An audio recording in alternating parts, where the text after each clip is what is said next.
Welcome back to a special edition of Ask the Administrator, where I am talking with Peter Brace of the Nantucket Independent. We just covered the months of January through April of 2006, and now we're going to move into May. Hands down, the big story in May was former Nantucket Fire Chief Everett Pierce being pulled over May 19th, allegedly being under the influence of alcohol.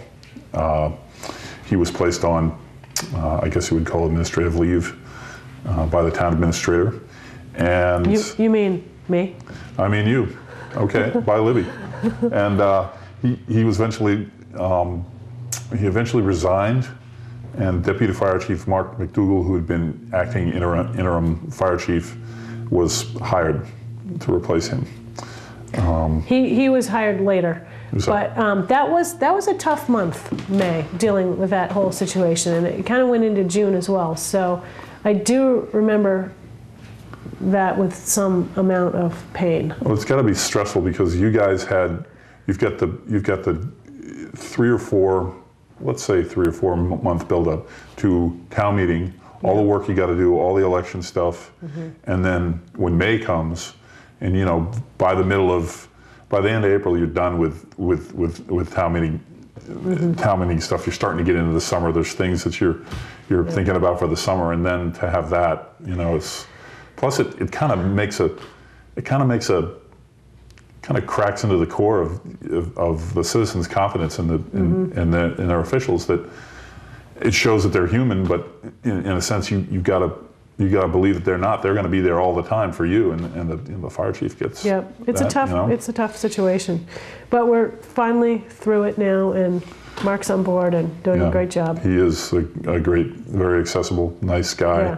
Very capable. Plus, as I understand, all the guys, they trust him. He's one of them. That's important. They seem to. Yeah. Right. June. Was that about it for May? Yeah, that's it for May. Okay. June. Well, I mean, June again punctuated by the Dreamland. I mean, you had the Film Fest, and they weren't open for the Film Fest, and so the Film Festival had to take and make the high school auditorium their big venue, and that was I guess a bit of a struggle for them. Did you go to the film festival?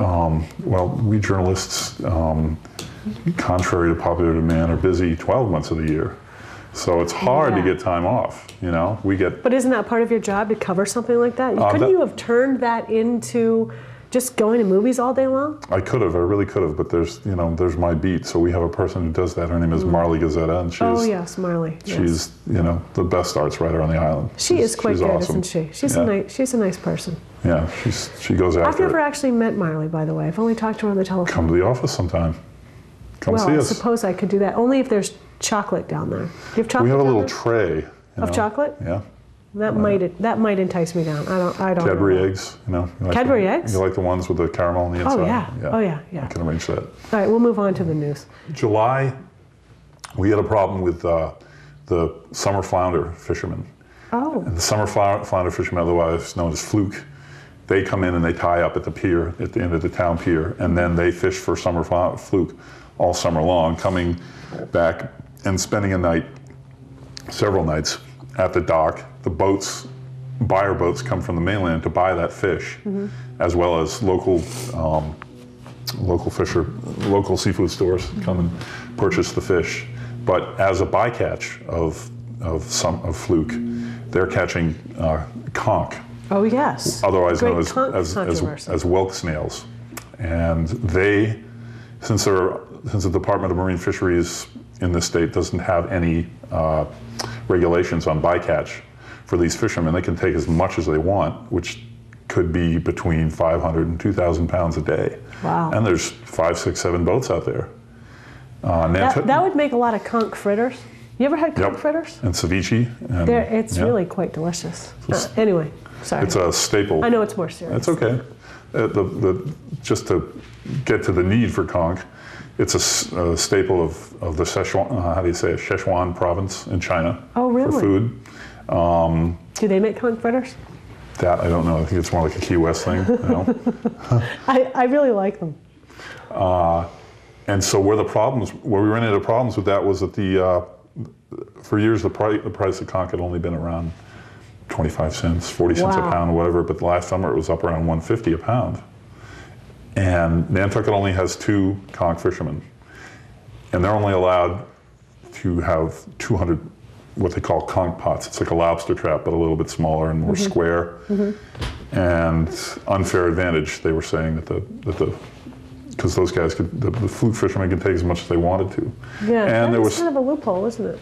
It is, because the state doesn't have a regulation for it. Yeah. And the conch really isn't listed in the town's regulations. So, what was I going to say? There were some, allegedly, Nantucket conch fishermen lost gear in the water. There were death threats. Wow. That's just not right. Yeah. Around Nantucket. We have, our dwindling fisheries, and you got to hold on to it. Even if it's just 1 or 2 guys, Dave Franzito's got to protect them. Yeah. And so what he did was he successfully got the Board of Selectmen to amend the town's bylaws, the shellfish bylaw, so that in order to take conch in Nantucket waters, and Nantucket waters it's the 3-mile limit around the island. That's all patrolled by our environmental police and Dave Franzito, and I believe the Coast Guard. They could, in order to fish that, you had to maintain a domicile in Nantucket for at least a year. If you can't prove that you do that, then you can't fish.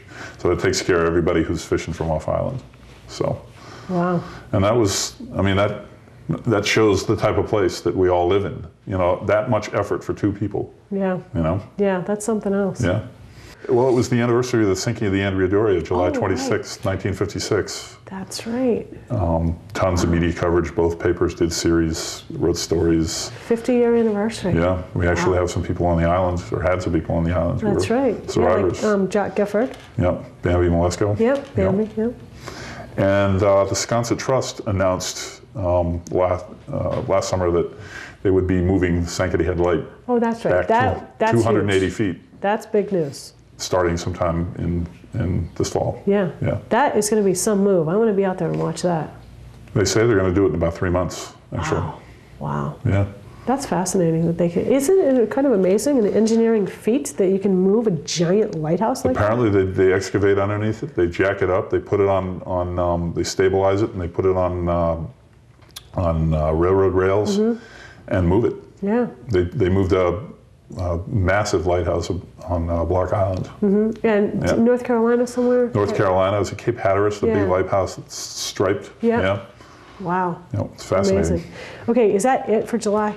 That's it for July. Okay, so we've closed out July 2006, and when we come back, we will finish up with our review of 2006 with Peter Brace from the Nantucket Independent.